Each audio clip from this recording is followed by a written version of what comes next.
Hi, I'm McKenna, and I'm from San Diego, and I was diagnosed with synovial sarcoma exactly 2 years ago when I was 24 years old. I'm most passionate about storytelling and the environment and learning about people and their cultures and health and all of that stuff, psychology, all of it. And so for fun, I just love spending time in nature and learning obscure things around the world and traveling, a ton of traveling. I feel like my health was on a decline for a long time because I was just constantly going, and I had a lot of insomnia, and there was just these chronic issues that I was kind of doing a band-aid solution for. So whether that was chronic yeast infections, UTIs, constantly getting sick, and constant strep throat, it was like these reoccurring health issues that was telling me that something was wrong, but I didn't know how to fix it or what the root cause was or anything. So that actually went on for years. And then the only sign of actually something was a tumor in my body was when the leg did get swollen. But I feel like there was just all of these warning signs that I would have never connected of why is my body just shutting down? Why is my immune system so low? And the general, I did have a lot of fatigue, but I also attribute that to the insomnia. So it's really hard to tell even at this point. It was like a month before my leg got swollen. I was at Laguna Beach and I was like with the family and swimming, and then there was this, I like got stung by a jellyfish, and it was like I saw like the red stripes across my leg. It went down though, the swelling from the jellyfish. I was on this run, and then I just got this shooting pain down my leg, and I thought I had sprained or broken my ankle, honestly. And then it started to swell, and I was like, okay, well, I just sprained an ankle, whatever. And then as it got more and more swollen, it was getting harder to walk. I was like, okay, it's probably the jellyfish, because I did some obvious Googling, and it was like you can have late onset swelling from a jellyfish up to 6 weeks after you get stung. So I was making that connection a lot. But looking back, maybe the jellyfish kind of like caused my lymph nodes to swell, and then furthering the effect of the tumor. They ran a test to see if I had blood clots, and they came back negative, but they're like, well, there's nothing else this could be. Like, maybe this test is just weird that this test is coming back, but we're just going to put you on a blood thinner, because 2 weeks prior I had gone to get an ultrasound of the area, and they were like, the technician was like, I'm not supposed to say anything, but as she was putting the wand over my pelvis, and she was just like, these are the two biggest blood clots I've ever seen in my whole career. They put me on blood thinners for a couple months to see if it'd go down. It didn't go down that much, and it stayed pretty even.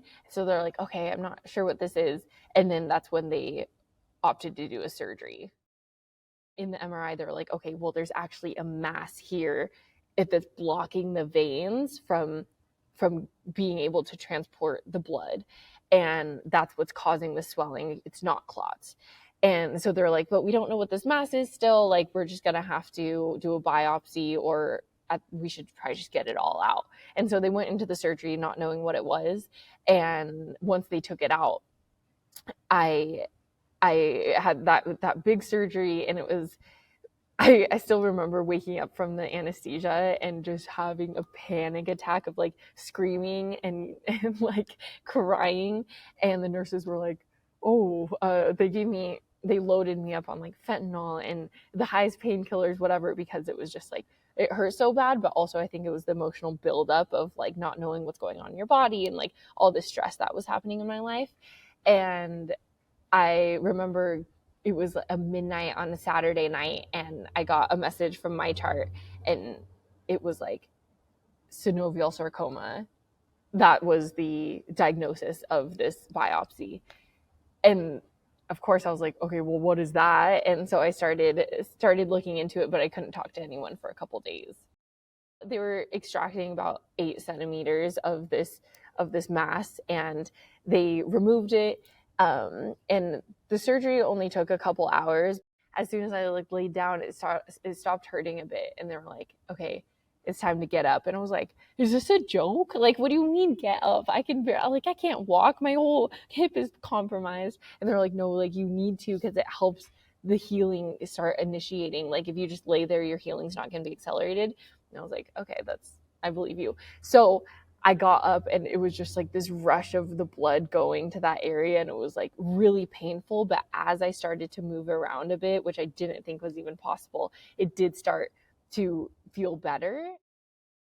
I was like, okay, well, yeah, there's like this tumor is obviously cancerous because that's what this whole chart is saying, but that doesn't mean I have cancer, like it's different. It was definitely my denial taking place. I eventually met with my doctor. He was like, yeah, since we went into that surgery not knowing that it was cancerous, we didn't take the margins and like take more outside of the tumor. So they're like, and your margins were positive. So that means now it's spreading. And then my lymph nodes were getting swollen and all of that stuff. So they're like, there's evidence that it's in there. And so you're stage 3, grade 3B synovial sarcoma. I was like, okay, well, all right, like what's next? Like I was still just kind of going through the motions. I was like, I can do this, like no problem. What's the treatment plan? Like, let's go. And so they're like, okay, it's going to be 4 to 6 rounds of chemo. You're going to do radiation and then do another surgery. They call it a limb saving surgery, because what they're trying to do is do it in a way that you still have a limb, because getting amputated is a very common thing when you have synovial sarcoma. They referred me to UCSD because there was an oncologist that specialized. She'd already worked with like 24 people with synovial sarcoma, which was actually incredible because since it is so rare. So she had the experience. So I started seeing her and immediately felt better about everything. She referred me to radiation, but radiation was like, since you're so young and because of the placement of the tumor, I think you should do proton radiation. And the difference between the two is like radiation, say this is my hip, the radiation goes all the way through. And so every organ there, all of the tissues get blasted by radiation. Proton is where it like stops halfway. So it has an end point to the radiation, so that all of the surrounding issues, all the surrounding areas aren't affected by the radiation too. So since it was so close to my reproductive organs and some other things, they were like, this would be better. At the time I was like not even thinking about kids. I was just like, my life's on the line. Like, I can't even think about what I want in 10 years or something like that. But someone was just like, I know it feels like a lot right now, but if you look back or if you even think there's a chance that you'll want kids, like you should do this because this is your only chance potentially.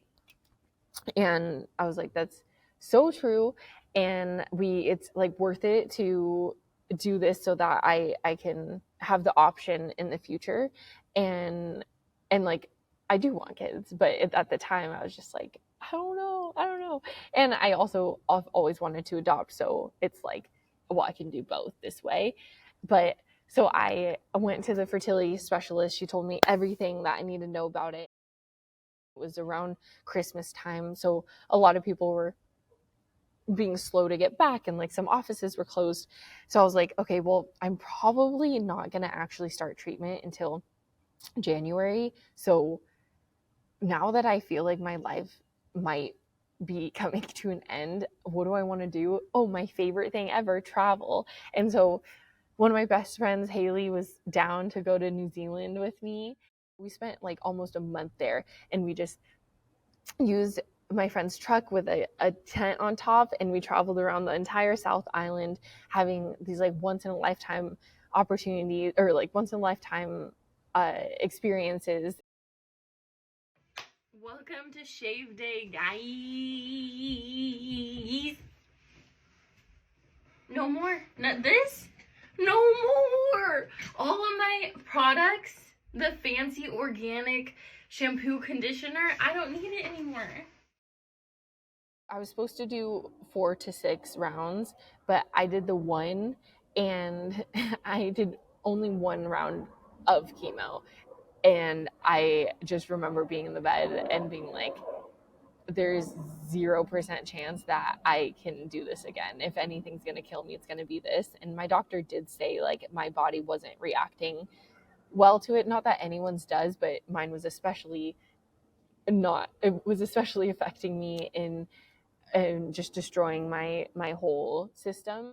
My body couldn't handle it. I remember telling my oncologist, I was like, I'm so sorry, I can't do this anymore. There's no way.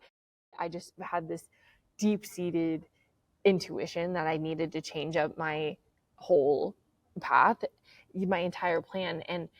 And so I was like, can we just do the proton radiation, and I'm going to try a bunch of complementary and alternative integrative methods too. And so I just made the decision, because they, at the end of the day, it's like the patient makes the choice. And so I was like, that's what's going to happen. She was like, okay, let's try it. And I was like, and if I have to do that crazy surgery later, like we can circle back to that. And so while I was getting ready to start proton radiation, I was just like diving into every other way to heal possible. And so I was like watching movies, reading books, reading Reddit, like talking to all of these health coaches and alternative medicine doctors and stuff. And I remember reading about radical remission. The author of the book studied all of these people who healed overnight, right? Like had these radical remissions, and she studied them and what it was really trying to find out what they did in order to transform their healing trajectory and go from being cancerous, having cancer, to being in remission. And those 9 things were radically changing your diet, taking control of your health, following your intuition, using herbs and supplements, releasing suppressed emotions, increasing positive emotions, embracing social support, deepening your spiritual connection, and having a strong reason for living. So after I learned about that, I went through each one and just dove into how I would apply that to my own life and what I would change about my plans to align with that. So that started a whole other path. Now that my immune system went to 0 from the chemo, I'm going to now boost it up and just like replace it with like every nutrient it can possibly get. And then taking control of my health is, I started making decisions, all of my decisions. I'm going to be the final decision maker, like regardless of whoever else is involved. And doing it like on my terms and what I feel is right. And that goes into the other one of like following your intuition. Every healing modality that I tried, it was purely based off if it felt like it was going to be the right thing for me. Increasing positive emotions and all of that stuff, and really just believing that I could heal and seeing the other side, and like, I guess manifesting that I was already there, manifesting that it was like I got the news of it being five years and I was cancer free. Therapy was so important for me to actually not hold on to lasting trauma or anger or sadness, and to truly just be able to sense what was happening with me. Embracing social support, it was always so hard to accept and ask for help, but this journey forced me to do that. So I had to be like, okay, yeah, I will accept your ride offer to go to an appointment, or I will let you make a meal for me, I will let you clean, whatever, because I was so fatigued at this point. And that was such a beautiful lesson, because it was like, okay, if I'm in their shoes, because you feel bad, right? Like you're gonna be a burden to someone, whatever. But I'm like, if my friend was going through this, I would want to be there for them, and I would want to help in any way I can. So I'm like denying even their opportunity to be a part of this. Deepening the spiritual connection and having a strong reason for living, really evaluating that, like, why do I want to live? Because that's going to be my motivation to do all of this stuff. And so getting back to my passions, getting back to what I want to do here, like having an impact on the world and getting to spend time with the people I love, and deepening my spiritual connection. With the Proton, I also did 33 sessions. So I'd go in every day, every weekday, and go in this big high tech tube and get like this the Proton directed exactly where it needed to be, and I needed to stay still, but they would play me like whatever music I wanted. So I gave them a list of all the songs that I wanted and everything. The team was amazing, and my health coach at the time was like, every time you go in that machine, like just focus on how much this like radiation is helping you. Like just focus on like visualizing this radiation just like, you know, killing all the cancer cells, and that's going to like amplify your response to it. And I was also doing all of those other health things with the diet, and the first, also with the diet thing, the number one thing, the first change people should make is eating no sugar at all. And because like sugar can feed a lot of different cancers and it suppresses the immune system. So that was definitely a huge thing that I know helped me a lot. But because I was doing all these other things and I was trying these patches and doing the ozone, my skin, normally your skin, it gets completely burned, right? And my doctor was like, wow, your skin's actually handling this treatment so well. I didn't know what to do or how to manage my emotions. It started off as like a pushing away, and then slowly like inviting people in and relying on my social support to help me through this process. And so I cried every day for at least a year and a half. And prior to that, I rarely ever cried. What helped during that time was meditating, and was going to the EMDR therapy and journaling throughout the entire process. And I'm glad I journaled for the book too.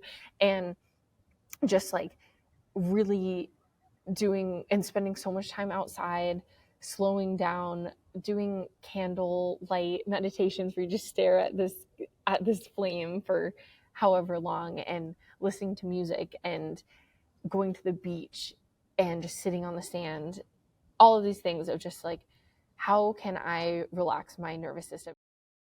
I remember going in for my scans and them being like, there's nothing there. And it was just so the most reaffirming moment of like everything that I did worked. Like everything that people helped me through, it worked. And I've had, you know, it's been 2 years since my initial diagnosis, and my scans are still coming back clean. So I'm excited to see out the rest of the 3 years and then officially be cancer free.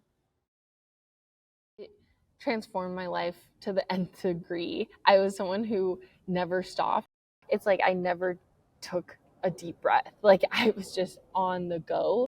Now I'm not working. Now I'm living alone, and I'm solely just like getting to sit and feel all of these things physically and emotionally. So it went from extremely fast paced, to extreme stillness and slowness. And because my body couldn't even go like that, it was just like it really needed to rest and learn how to rest. And it was like night and day. And even now, I have definitely slowed my life in a way that is way more aligned and sustainable. I'm canceling plans, and I'm changing work up because I have cancer, and I'm using that as my excuse. But like, can I just say no with no excuse? Can I prove to this cancer that I don't need it anymore? And that was really what guided the next part of my journey emotionally, of like, how can I uphold my boundaries, and how can I truly like listen to myself and make decisions for myself without using anything as an excuse of like, hey, I don't want to do that, and that's it. I don't have capacity for that, and that's it. I don't need an excuse. I feel empowered now instead of feeling like a victim in that way. Who am I? So it took me 2 years to figure that out, and now I know my identity is someone who deeply listens to themselves in order to show up in the best way possible. And now I am following my new passions of doing documentaries to highlight the people and the wonderful things on this planet, and podcasting about this cancer journey and all of that stuff. So I turned from being very like logistically sound and so driven and the hardest worker possible to being like, okay, now I'm a creative and I also take life so much slower, and now I'm an introvert kind of, and rest is my number one priority. Like, I have to sleep well in order for my body to heal. I have to eat well. I have to be happy. Like, now my full-time job in order to stay in remission is to be happy. My main thing that I'm working on now is writing a book. So one of my friends, Shannon, was like, I want to help write your story. And so that's what we've been doing, of really showcasing everything that I integrated, everything I tried, and what other cultures around the world do. Because a lot of, like, when I got diagnosed, it felt like I only had two options, and there's just like so much more than that. And I really want to show people all of the different treatment options that they do have and how they can work together and all of that stuff. So that's the goal of the book. And then I also started a podcast. And so with the podcast, I am interviewing experts in the cancer field of just the latest innovations, the different treatments, and like we're trying to present an unbiased showing of these different options and who should consider them, and who, like, just like really doing a deep dive into the research around it. If you've just been diagnosed, take your time to figure out exactly how you want this to look, how you want to feel in it, what do you want to make your decisions from, and all of that stuff, and like how to truly make your health journey in your own hands. Because there is that inherent rush and there's that inherent like pressure from everyone around you. Can you just clear your head enough and come into silence to figure out what you want to do? Because you are the priority now, and like, you need to prioritize your health. It's so important to advocate for yourself. You think everyone else has it in your chart, or you think that they're going to remember what kind of medications you have or what kind of port you have, all of that stuff. But they have dozens of, if not hundreds of patients to think about. And so you need to keep track of your own stuff. No one's going to do it for you. If you're not getting the scans on time or whatever, like if they're like, oh, we don't have an appointment for months, whatever, call every day. Keep calling. Be that annoying person. And you can always get a second opinion, and that is so important too. Just because you're seeing one doctor who's like, this is what we think, all of these things, you are empowered to get a second opinion.